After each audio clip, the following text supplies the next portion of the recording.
আপনাদের সামনে কথা বলতে এসে শেখ হাসিনার ফাঁসির রায় দিয়ে দিল ইউনূস।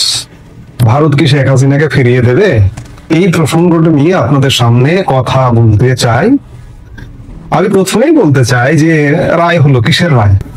শুধু এইটুকুই বলতে চাই যে ইউনূসের বাবার ক্ষমতা নাই যে শেখ হাসিনাকে ভারত থেকে ফিরিয়ে আনবে ইউনূস, বরঞ্চ উল্টা রিয়াকশনে পতিত হবে ইউনূস, এতে কোনো সন্দেহ নাই।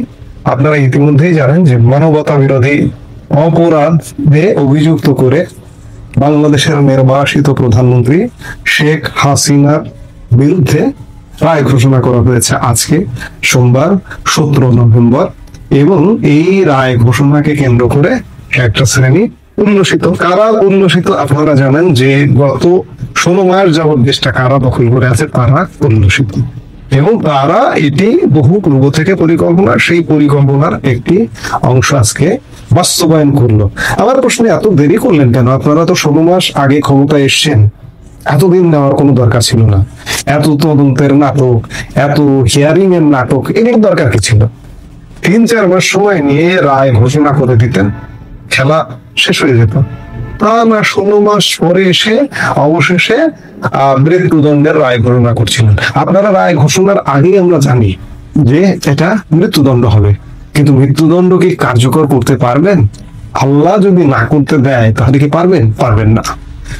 হিংসার উস্কানি দেওয়া, হত্যার নির্দেশ এবং দমন পীড়ন আটকানোর ক্ষেত্রে পুলিশকে নিষ্ক্রিয় করে রাখা, এই 3 অভিযোগে বাংলাদেশের নির্বাসিত প্রধানমন্ত্রী শেখ হাসিনাকে দোষী সাব্যস্ত করেছে ট্রাইব্যুনাল।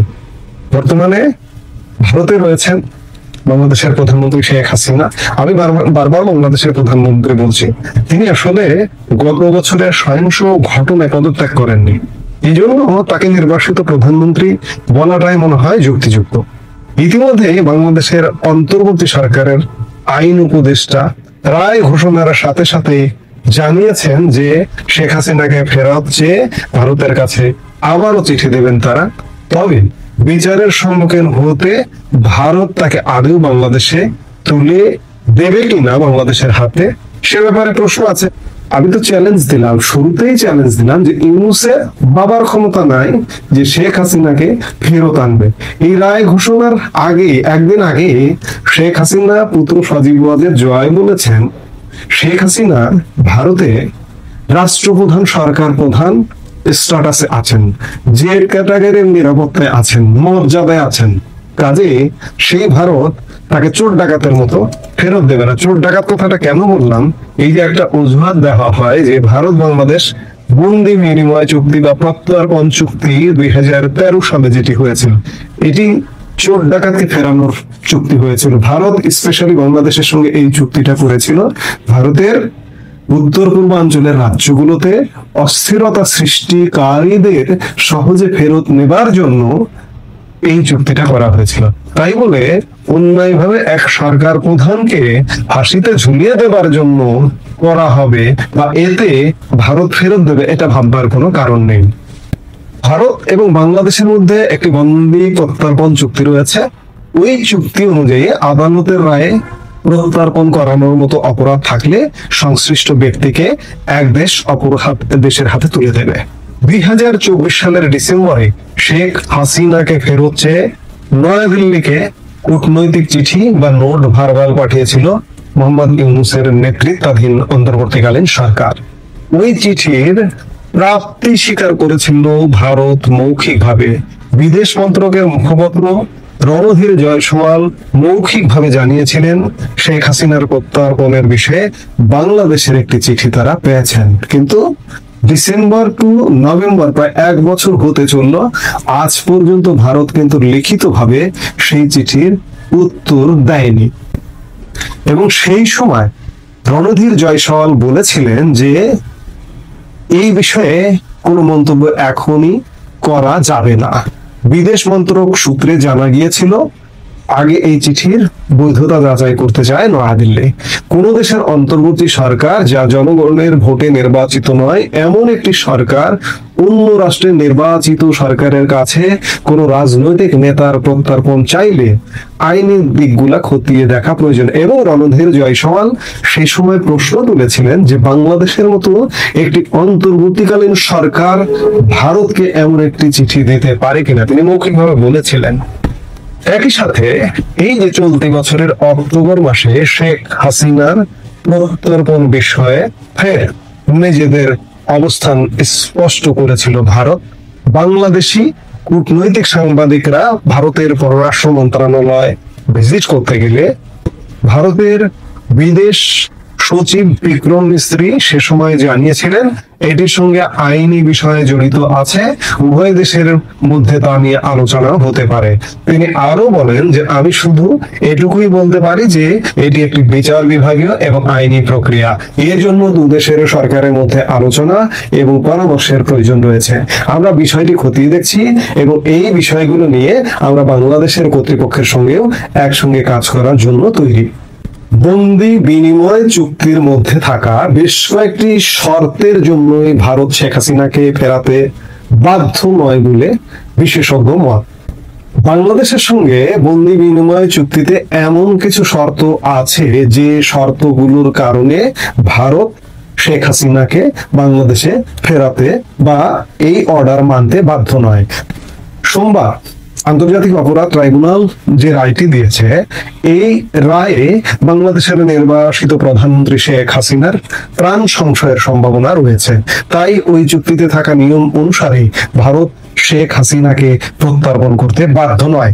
এমনকি ভারতের সাথে বাংলাদেশের বন্দি বিনিময় চুক্তি শুধু না, ইন্টারপোল যদি কোনো আসামিকে ফেরত চায় কোনো দেশের কাছ থেকে ইন্টারপোলের মাধ্যমে, এবং ইন্টারপোলের শর্তের মধ্যে এমন বলা আছে যে যদি প্রাণ সংশয় থাকে কিংবা রাজনৈতিক বন্দী হন কিংবা ষড়যন্ত্রমূলক ভাবে ষড়যন্ত্রের যদি কোনো আভাস পাওয়া যায়, তাহলে ইন্টারপোলও কিন্তু এরকম বন্দীকে বা এরকম আসামিকে ফেরাতে বাধ্য নয়।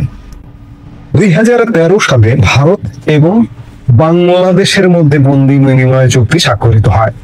তখন প্রধানমন্ত্রী ছিলেন মনমোহন সিং নেতৃত্বাধীন ইউপিএ সরকার, অন্যদিকে ঢাকার মসনদে শেখ হাসিনাই ছিলেন। সেই চুক্তিতে বলা হয়েছিল আদালতের রায়ে প্রত্যর্পণ করার মতো অপরাধ করে থাকলে সংশ্লিষ্ট ব্যক্তিকে এক দেশ অপর দেশের হাতে তুলে দেবে।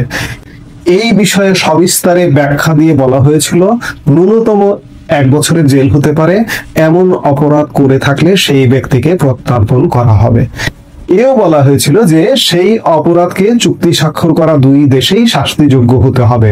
অপরাধ প্ররোচনা দেওয়া বা সাহায্য করা ব্যক্তিকেও প্রত্যর্পণ করা যেতে পারে বলে জানানো হয়। 2016 সালে প্রত্যর্পণ প্রক্রিয়াকে আরো সহজ করতে চুক্তি সংশোধন করা হয়। সংশোধিত চুক্তিতে বলা হয় কারণ আমি গ্রেপ্তারি পরোয়ানা থাকলেই তাকে প্রত্যর্পণ করা যাবে। এক্ষেত্রে অপরাধের প্রমাণস্বরূপ কোনো তথ্য প্রমাণ দাখিলও করতে হবে না। শেখ হাসিনার বিরুদ্ধে একাধিক মামলায় গ্রেপ্তারি পরোয়ানা জারি হয়েছে। সংশোধিত চুক্তি অনুসারেই তাকে প্রত্যর্পণ করার আর্জি জানিয়েছে বাংলাদেশ সরকার, অর্থাৎ গত বছর ডিসেম্বরে যে চিঠি দিয়েছিল তার আলোকে আর্জি জানিয়েছিল। কোন কোন ক্ষেত্রে প্রত্যর্পণ করা হবে না এই চুক্তিতে সেটি স্পষ্ট করা আছে, যে চুক্তিতে স্পষ্টভাবে বলা হয়েছে অপরাধীর যদি রাজনৈতিক চরিত্র থাকে। নাম্বার 1, শেখ হাসিনা একটি রাজনৈতিক চরিত্র এবং শেখ হাসিনাকে যে বিচারে দণ্ডে দণ্ডিত করা হয়েছে সেটির রাজনৈতিক চরিত্র। নাম্বার 1-এই এটি আউট হয়ে যাবে, তাহলে প্রত্যর্পণ করা হবে না। রাজনৈতিক চরিত্র থাকলে কোনোভাবেই প্রত্যর্পণ করা হবে না। খুন, গুম করা এবং অত্যাচার রাজনৈতিক অপরাধের তালিকায় রাখা হবে না বলেও চুক্তিতে বলা হয়েছে। শেখ হাসিনার বিরুদ্ধে অবশ্য খুন, গুম, অত্যাচার এগুলো অভিযুক্ত করা হয়েছে। চুক্তির সবচেয়ে গুরুত্বপূর্ণ দিক হলো সেখানে স্পষ্টভাবে বলা হয়েছে যে বিচারের নেপথ্যে যদি সৎ কোনো উদ্দেশ্য না থাকে তাহলে ভারত বা বাংলাদেশ সংশ্লিষ্ট ব্যক্তিকে প্রত্যর্পণ করবে না। সৎ উদ্দেশ্য আছে, বাংলাদেশের একটা শিশু, নিরপেক্ষ শিশু বোঝে যে এটি অসৎ উদ্দেশ্য। শেখ হাসিনাকে প্রত্যর্পণ না করার জন্য এই চুক্তিগুলো খাড়া করতে পারে ভারত। শেখ হাসিনা নিজেও বরাবরই তার বিরুদ্ধে রাজনৈতিক প্রতিহিংসামূলক আচরণ করা হচ্ছে বলে অভিযোগ তুলেছেন। বিচারের নামে প্রহসনের অভিযোগও তুলেছেন তিনি। এই চুক্তিটা কেন করা হয়েছিল আমি শুরুর দিকে খানিকটা ব্যাখ্যা দিয়েছি। ভারত বাংলাদেশ সীমান্ত এলাকায় গা ঢাকা দেওয়া অপরাধীদের নাগাল পেতেই প্রত্যার্পণ চুক্তি করেছিল ভারত এবং বাংলাদেশ। বিশেষ করে ভারতের এখানে বিশেষ আগ্রহ ছিল সেভেন সিস্টার্সকে অস্থির করা বিচ্ছিন্নতাবাদীরা বাংলাদেশে ঘাপটি মেরে লুকিয়ে থাকে বা থাকতে পারে বিধায় ভারত তাদেরকে ফেরত নেবার জন্যই এই চুক্তিটা করা হয়েছিল। সেই সময় অর্থাৎ 2013 সালে উত্তর পূর্ব ভারতে অশান্ত পরিস্থিতি সৃষ্টি করার পরিকল্পনা নিয়ে বেশ কয়েকজন উগ্রপন্থী বাংলাদেশে আশ্রয় নিয়েছে বলে গোয়েন্দা সূত্রে খবর পাওয়া গিয়েছিল। আবার বাংলাদেশের সীমান্তবর্তী ভারতের রাজ্যগুলোতে জামাতুল মুজাহিদিন বাংলাদেশ বা জেএমবির সদস্যরা ঘাঁটি গেড়েছে বলে খবর মেলে। উভয় দেশ আশ্রয় নেওয়া অপরাধীদের প্রত্যার্পণ করার জন্যই এই চুক্তি স্বাক্ষর করে ভারত এবং বাংলাদেশ।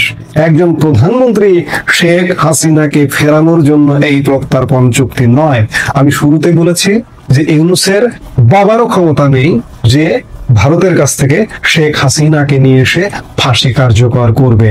শেখ হাসিনা, আবারও রিপিট করছি, ভারতে সরকার প্রধান রাষ্ট্রপ্রধানরা যে স্ট্যাটাসে যে নিরাপত্তায় থাকেন, যে ক্যাটাগরিতে শেখ হাসিনা ভারতে অবস্থান করছেন, কাজে লাভ হবে না। এই মুহূর্তে এ পর্যন্তই। সবাই ভালো থাকুন, সুস্থ থাকুন।